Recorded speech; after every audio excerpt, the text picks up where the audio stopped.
अस्सलाम वालेकुम, welcome back to my channel. कैसे हैं आप सब? उम्मीद करती हूँ आप सब खैर आफियत से होंगे। वैसे ये जो अभी आप लोग क्लिप देख रहे हैं ये रमज़ान से पहले का था। हुरब के स्कूल में कोई फॉर्मेलिटी थी, फ़ोटोशूट की ग्रेजुएशन सेरेमनी को लेके। तो ये स्कूल वाले जो है वो बच्चों को लेके जा रहे थे फ्लावर फेस्टिवल में। वहाँ पे उन्होंने बच्चों का फ़ोटोशूट करना था और उसी फ़ोटोशूट के लिए इन्होंने शीन से स्पेशल ड्रेस जो है वो ऑर्डर करवाई। वैसे तो इनकी जो ग्रेजुएशन सेरेमनी है वो मई में होनी है, लेकिन बस ये कोई एक फॉर्मेलिटी थी पिक्चर्स की, वो उन्होंने की। तो चलें अभी आ जाते हैं किचन में। जैसे जैसे रोज़े आगे जाते जाते हैं ना, तो उसी हिसाब से फिर जो आपकी इफ़्तार की चीज़ें हैं ना वो कम होना शुरू हो जाती हैं। मेरे ख्याल में बस एक हफ़्ते में ही हमारा दिल भर जाता है उन चीज़ों से, और रोज़ रोज़ आप जो है वो नई नई चीज़ें बना के भी थक जाते हैं। एक हफ़्ता मैक्सिमम होता है, उसके बाद मेन्यू भी आपका शॉर्ट होना शुरू हो जाता है और आपका एनर्जी लेवल जो है वो भी ड्रेन होना शुरू हो जाता है। आप बताइएगा कि आप लोगों के साथ भी ऐसा है या फिर मेरी तरफ इस तरह से चल रहा है। लेकिन मेरी तरफ ना ज़्यादा देर ये हरकतें जो है ना वो चल नहीं सकती हैं। तो बस एक दो दिन आएगा, फिर उसके बाद दोबारा से जो है वो मैं एक्टिव हो जाऊंगी। अच्छा जी, जब मुझे कुछ समझना ना आ रहा हो कि क्या बनाना है, वैसे तो मैंने बहुत सारी चीज़ें आप लोगों के साथ शेयर की हुई हैं, समझ ना आ रहा हो तो आप जल्दी से राइस बना लें। किसी भी किस्म का जो है वो, या तो चना पुलाव बना सकते हैं या फिर ब्लैक पेपर चिकन, वो भी अक्सर जो है वो मैं इसी तरीके से करती हूँ। या फिर चिकन टिक्का बना लेती हूँ। चिकन को मैरिनेट किया और फ़ौरन से जो है वो आपका वो तैयार हो जाता है। सेम इसी तरीके से अगर आपको डिफ़िकल्टी हो रही हो सोचने में या बनाने में, तो दाल राइस बना लें। सिंपल सी चीज़ें और मज़े की भी है। हम लोग बहुत इंजॉय करते हैं दाल राइस को, लेकिन दाल राइस फिर सिंपल नहीं चलते, उसके साथ भी फिर आपके एक दो जो लवाजमात हैं वो भी चलते हैं। तो खैर, ये जो अभी क्लिप आप लोग देख रहे थे, ये बच्चे जो है वो स्कूल से आ गए थे, खाना खिला दिया था। उसके 1 घंटे के बाद मैंने फिर इनको ये हल्का फुल्का स्नैक दे दिया था। चॉकलेट ब्रेड इनकी डिमांड होती है, साथ में फ्रूट मैं ज़रूर रखती हूँ कि आप अगर ब्रेड खा रही हैं चॉकलेट के साथ, लेकिन साथ में आपको फ्रूट भी लेना होगा। दाल मैंने चढ़ा दी थी यहाँ पे, और साथ ही जो है ये कुछ काम थे मेरे करने वाले, लाइक ये धनिया जो है वो काट के रखना था। पहले जो मैंने धनिया काट के रखा था फ्रिज में, वो मेरा 1 वीक जो है वो आराम से उसके साथ निकल गया। जब भी किसी चीज़ में डालना होता था, कटा हुआ रखा होता था, जस्ट उसको वॉश करती थी और फिर गार्निश कर लेती थी किसी भी चीज़ में। तो सेम अभी फिर मैंने जैसे वो ख़त्म हुआ और धनिया लेके उसको काट के इस तरीके से कंटेनर में टिश्यू की लेयरिंग करके, नीचे आपने एक पेपर टॉवल रखना है और फिर उसके बाद आपने धनिया, फिर इसके ऊपर आप दोबारा से जो है वो टिश्यू रख देंगे। तो इस तरीके से 1 हफ्ते तक जो है वो धनिया ख़राब नहीं होता है, और आसानी भी रहती है। जब भी ये इस्तेमाल करना हो, कटा हुआ धनिया निकालें और इस्तेमाल कर लें।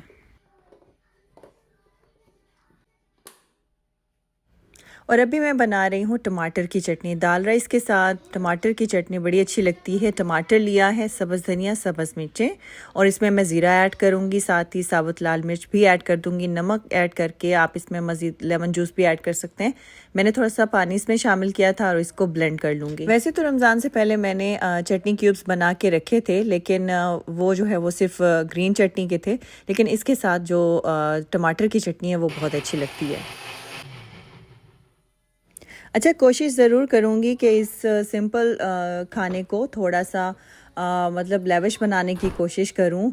तो बस आदत से मजबूर हूँ, कुछ कर नहीं सकती हूँ। तो साथ ही मैंने वो निकाली थी जो पफ़ पेस्ट्री की शीट्स होती हैं। इस बार मैंने पफ़ पेस्ट्री जो है ना वो नहीं बना के रखी थी, तो एक पैक मेरे पास रखा था। मैंने कहा जब मुझे बनाना होगा तो मैं इसको निकाल के कुछ ना कुछ इसकी फिलिंग करके बना लूँगी। इससे पहले मैंने एक पफ़ पेस्ट्री जो है वो आप लोगों को बनाना बताई थी।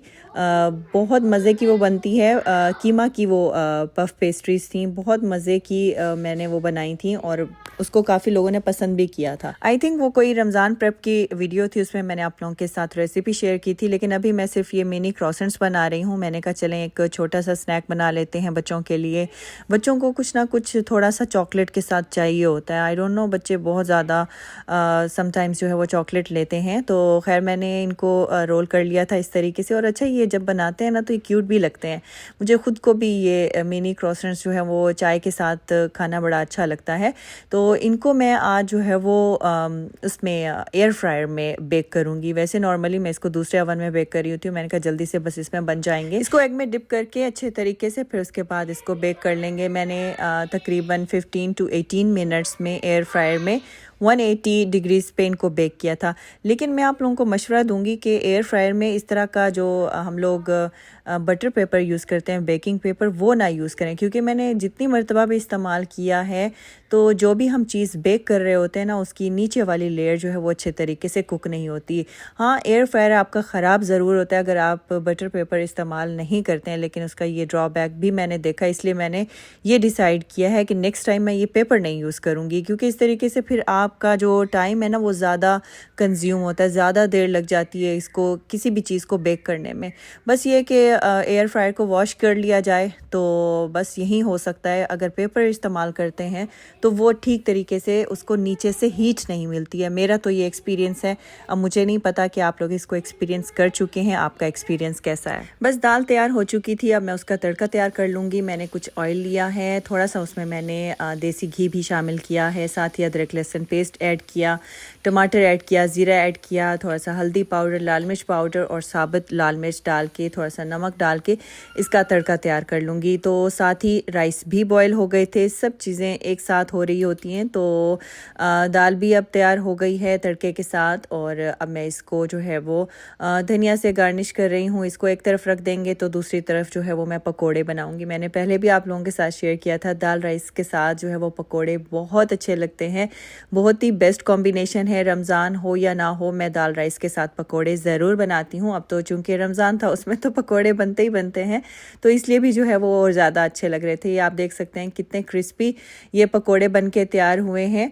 तो बस इसमें बेसन कम ऐड किया जाए और बारीक बारीक अगर सब्ज़ी जो है वो हम लोग काटते हैं तो फिर अच्छे पकोड़े बन जाते हैं।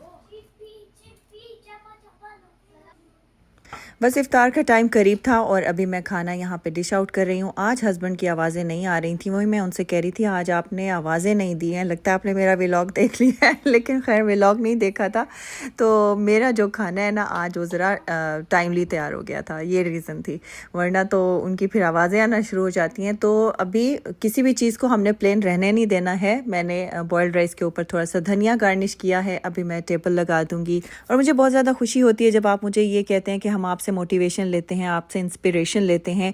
मुझे एक दिन पहले किसी ने इंस्टाग्राम पे वीडियो शेयर की हुई थी कि बाजी ये हमने आपसे सीखा है टेबल को डेकोरेट करना, खाने को आपकी तरह सर्व करना। तो मुझे बहुत अच्छा लगा वो देख के, मैंने वो वीडियो जो है वो अपनी इंस्टा स्टोरीज़ पे भी लगाई थी। तो इसी तरीके से आप लोग मुझसे अच्छी अच्छी चीज़ें सीखते रहें और मैं कोशिश करूँगी कि आप लोगों के लिए अच्छी अच्छी जो मैं चीज़ें जानती हूँ या जो सलीका मेरे अंदर है वो मैं आप तक पहुँचा सकूँ। तो अच्छा लगता है आप लोगों का फ़ीडबैक देख के। एक अच्छी चीज़ आप किसी को जब सिखा रहे होते हैं तो फिर इसके लिए आपको बहुत ज़्यादा जो है वो खुशी महसूस होती है।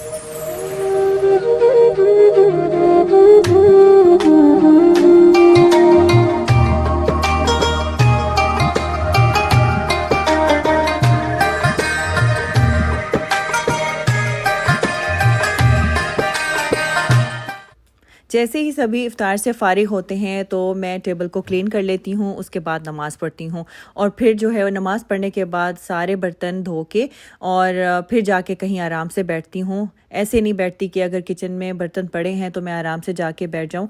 मैं सारे काम अपने ख़त्म कर लेती हूँ, फिर जाके सुकून से अपने लिए चाय बनाती हूँ और फ्रेश होके फिर अपनी नमाज और तरावी के लिए जो है वो बैठ जाती हूँ।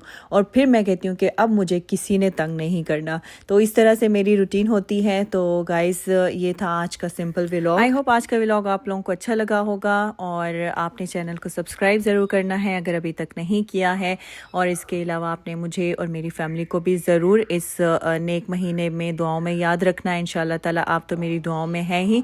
मिलती हूँ आपसे नेक्स्ट व्लॉग में, तब तक के लिए अल्लाह हाफिज़ एंड टेक केयर।